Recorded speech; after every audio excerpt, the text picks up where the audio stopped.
अस्सलाम वालेकुम रहमतुल्लाहि व बरकातुहू। महाराष्ट्र राज्य परीक्षा परिषद पुणे ने आज 29/7/2021 को एक लेटर इशू किया है महा टीईटी के ज़िम्मन में।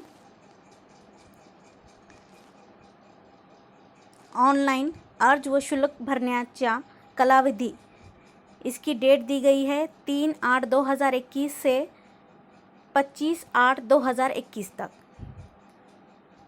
इस दरमियान आप आपका फॉर्म और एग्ज़ाम फ़ीस फिल कर सकते हैं। प्रवेश पत्र ऑनलाइन प्रिंट काढून घेने, आपका जो हॉल टिकट है वो आपको 25/9/2021 से तो 10/10/2021 इन डेट के दरमियान क्या करना है, आपको हॉल टिकट आपका निकालना है।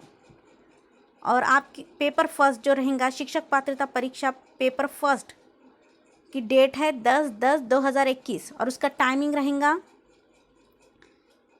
सुबह में 10:30 बजे से दोपहर 1 बजे तक। शिक्षक पात्रता परीक्षा पेपर सेकंड उसकी डेट है 10/10/2021 और उसका टाइमिंग है दोपहर 14 बजे यानी 2 बजे से तो 4:30 बजे के दरमियान पेपर सेकंड रहेगा।